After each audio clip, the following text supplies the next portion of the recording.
Récemment, des bouleversements importants ont eu lieu dans le système de sécurité autour du président Paul Biya. Désolé de vous interrompre, ce rapport peut contenir des commentaires soumis au choix de l'auteur. S'il vous plaît, si vous êtes nouveau sur cette chaîne, veuillez vous abonner et activer la cloche de notification.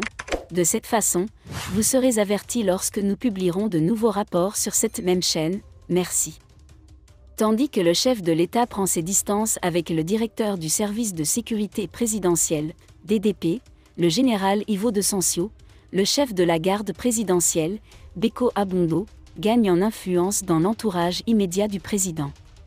Il y a à peine un an, Paul Biya travaillait encore régulièrement dans son bureau du 3e étage, mais ses habitudes ont changé.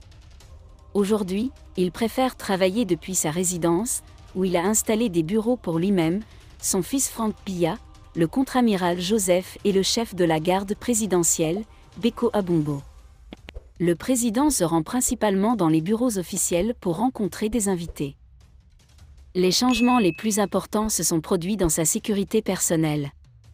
Pendant de nombreuses années, la sécurité rapprochée du président a été assurée par des membres de la DSP, dirigés par le général Ivo de Sancio, en coopération avec la compagnie de protection de la garde présidentielle, CPGP. Cependant, le DSP domine.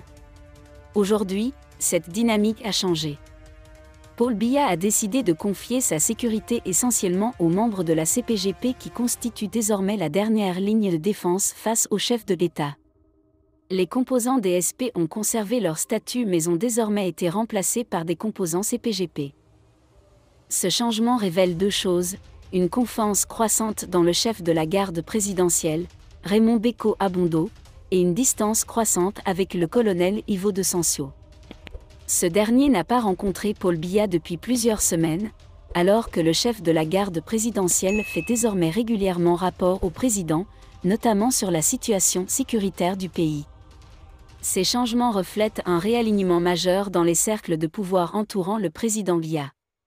Et tout dit, la partie qui n'a pas été évoquée lors de la visite de l'ambassadeur de France Paul Biya.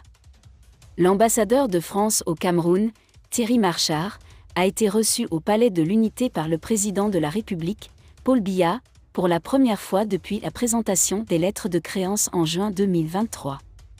La rencontre a permis d'aborder divers sujets liés aux relations bilatérales entre le Cameroun et la France. L'ambassadeur a exprimé son opinion sur le président Paul Biya, le qualifiant de « ferme et sobre », envoyant ainsi indirectement un message sur la capacité de l'homme d'État à diriger le pays. Bien que les détails de la réunion n'aient pas encore été rendus publics, il convient de noter que l'événement aura lieu en conjonction avec la conférence ministérielle française prévue du 3 au 5 novembre 2023 au Cameroun. La ministre française des Affaires étrangères, Catherine Colonna, est attendue à l'événement.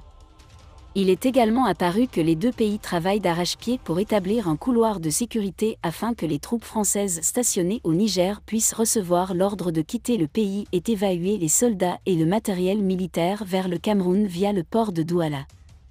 Dans un communiqué, l'armée tchadienne a autorisé les militaires français à traverser son territoire et a promis de les accompagner jusqu'à la frontière avec le Cameroun. Toutefois, des inquiétudes subsistent quant à la sécurité des ressortissants français au Cameroun.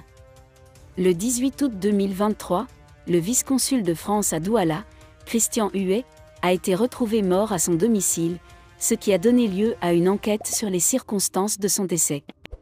Pendant ce temps, les Camerounais se plaignent qu'il soit de plus en plus difficile d'obtenir des visas français, même pour les délégations officielles. À noter qu'à partir du 1er septembre 2023, les frais de délivrance d'un visa augmenteront et des frais supplémentaires seront facturés. Cela a conduit certains membres de la communauté diplomatique camerounaise à appeler à la réciprocité dans le traitement des visas. Merci d'être resté avec nous jusqu'à ce point, comme toujours pour promouvoir la liberté d'expression. Laissez vos opinions à ce reportage dans la section commentaires ci-dessous. Si vous avez aimé cette vidéo, merci de liker, partager, commenter et surtout vous abonner à la chaîne. Et on se retrouve très vite pour une prochaine vidéo.